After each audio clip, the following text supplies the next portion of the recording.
Trastornos delirantes. Los trastornos delirantes es un trastorno psicótico de una o más ideas delirantes sin que se produzca otra patología significante, que se caracteriza por no presentar alucinaciones, presenta pocas alteraciones de la conducta y la actitud personal. Dentro de la historia, en la segunda mitad del siglo pasado, autores franceses describieron eh, las llamadas delirios crónicos de evaluación progresiva con énfasis en el delirio de persecución. También la denominación de paranoida, que engloba las ideas delirantes asociadas a la palabra que proviene del griego y significa en sentido amplio, fuerza de la razón.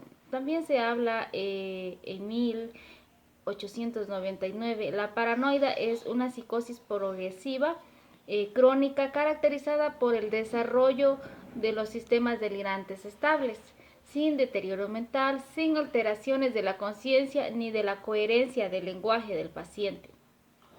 La clasificación de los trastornos delirantes en las características clínicas.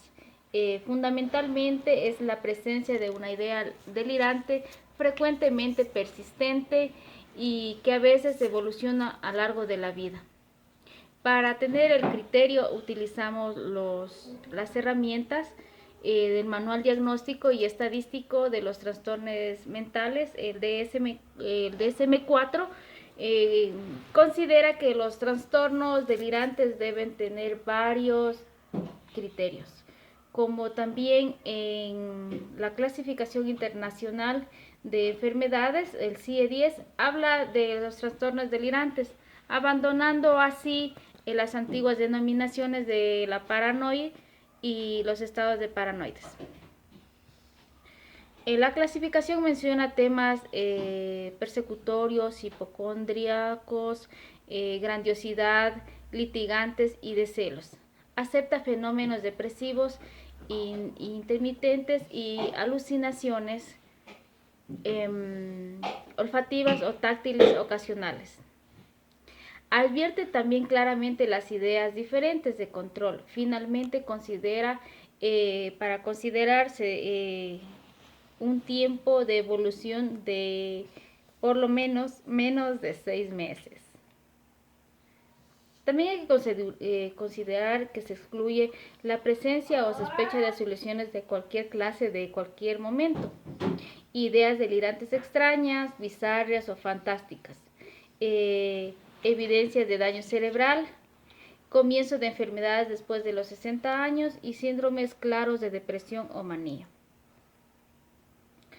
Los criterios diagnósticos del DSM-5, del 4, en el A tenemos ideas delirantes no extrañas, por ejemplo, en entornos o situaciones que puedan darse en la vida real, como ser perseguido, envenenado, contagiado, amado a distancia, tener una enfermedad o ser engañado por la pareja, con evolución mínima de 1 mes.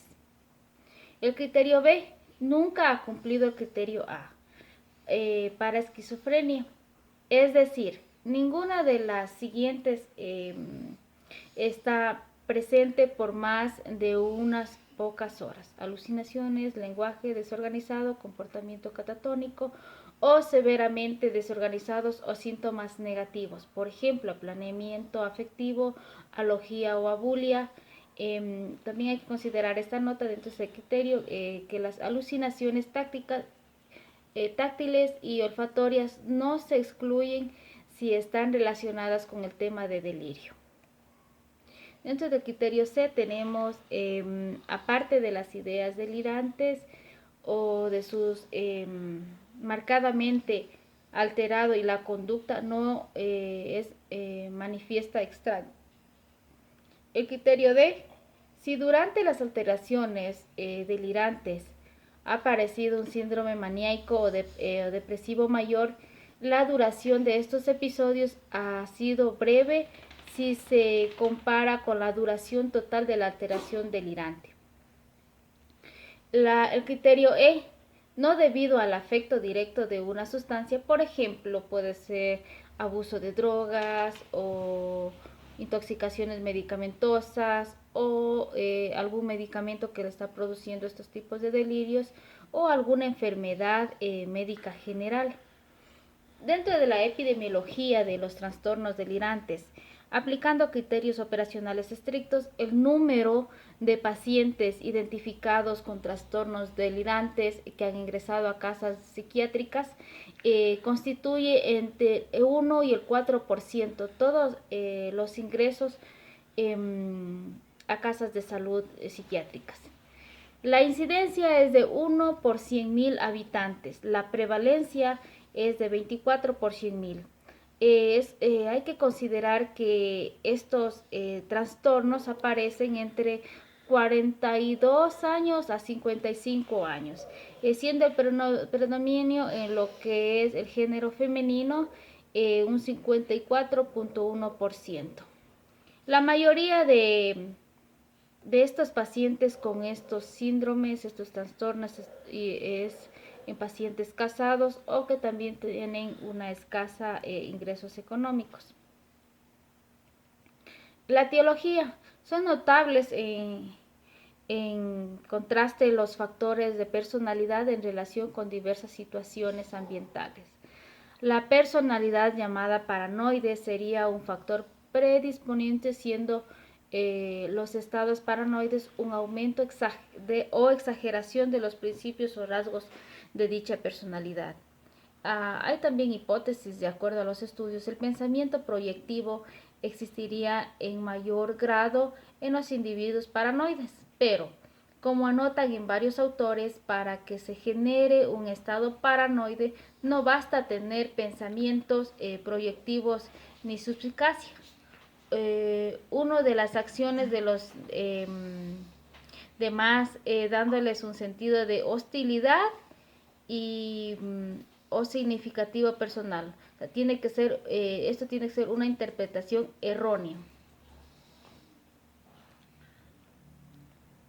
Manifestaciones clínicas de los trastornos delirantes. Tenemos trastornos delirantes, ideas de persecución, la celopatía, la erotonomía, ideas de grandeza, hipocondríacos, tenemos dismórficos, el delirio dermatozoico, delirio de bromosis, psicosis inducida y el síndrome de Capgras.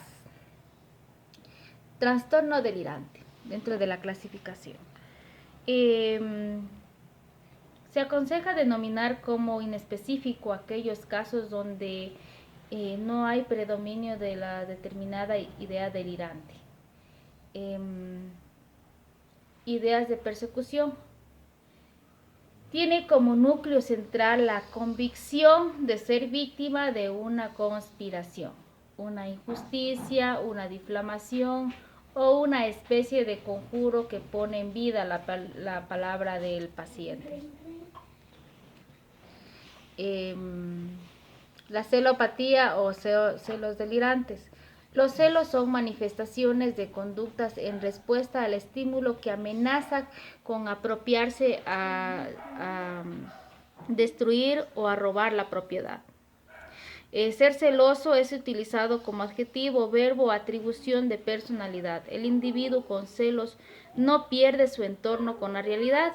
Puede ser funcional, pero se abruma con ideas constantes de que la pareja es infiel. Los celos pueden ser patológicos si ocupan más del 30% de su actividad en buscar el detonador de su conducta. Tenemos el trastorno de erotomía. La erotomía, también llamada delirio del ser amado o delirio de la pasión amorosa, consiste en la convicción delirante de ser amado por una persona, generalmente superior en posición social. El delirio puede darse en forma pura, presente en el curso de trastornos afectivos, orgánico cerebral o esquizofrénicos. Delirio de grandeza. Esta enfermedad psicológica de la rama de la paranoia, que consiste en crear falsamente un personaje poderoso o importante y comportarse como tal. Por ejemplo, hay personas que se creen Cleopatra, Napoleón o el rey del rap y cosas así. Este trastorno de conducta suele encubrir una idea inaceptable o un complejo de inferioridad. La persona sueña con una situación o con lujos fuera de su alcance. La hipocondría. Consiste en que una sola queja hipocondríaca con características delirantes, por lo tanto, ninguno de los exámenes físicos que le realiza un médico no son compatibles con las dolencias que presenta o refiere este paciente. El síndrome de dismorfis es la convicción delirante de tener una deformidad física parcial que causa desagrado en otras personas. En la dismorfis, el supuesto defecto estético lleva a sujetos a consultar a cirujanos plásticos en busca de una corrección. La localización o las partes del cuerpo en las que más se hacen los cambios son, por ejemplo, en la nariz, luego siguen otras partes de la cara y finalmente los senos, como también los glúteos. Delirio dermatozoico. Es la creencia de tener parasitosis o insectos pequeños, pero no microscópicos, debajo de la piel. El paciente piensa pero no siente estas dolencias. Psicosis inducida. Este trastorno es la transferencia o inducción de ideas delirantes de un sujeto que puede ser esquizofrénico o uno u otras personas receptoras. Se afirma que para hacer este tipo de diagnóstico la idea delirante compartida debe ser similar o idéntica y una vez separados los participantes, las ideas desaparecen en el sujeto receptor, que se supone previamente normal, en ausencia de una imposición en que muchos casos es violenta. El síndrome de Capgras. Las personas que padecen este síndrome sufren una ideación delirante basada en que sus seres queridos han sido sustituidos por dobles impostores que se hacen pasar por ellos. Para el tratamiento de los trastornos delirantes tiene que ser específicamente con terapias psicológicas como con terapias psicofarmacológicas. La reacción paranoide, si presenta características muy agudas y cierto grado de peligrosidad, es mejor tratar en régimen hospitalario. Dentro de los trastornos, para lograr al paciente del medio en que se ha producido la reacción, además de ordenar y revisar medidas farmacológicas y psicoterapéuticas, se utilizan en lo que es la farmacología los neurolépticos a dosis moderadas. Tenemos el haloperidol de 2 a 4 miligramos por día y la clorpromacina de 50 a 100 miligramos por día. Hay que también, este trabajo tiene que ser conjuntamente con los familiares, amigos, compañeros de trabajo, etcétera. Se les sugiere esta posibilidad en vista de que los trastornos de carácter de comportamiento que mantienen pueden también tornarse un poco peligrosos dentro del entorno familiar. La actitud más frecuente que encontrará en el médico es la de minimizar lo que ocurre y mantener cierta resistencia frente a él. Es muy importante evitar inmiscuirse totalmente en estas demandas. Gracias.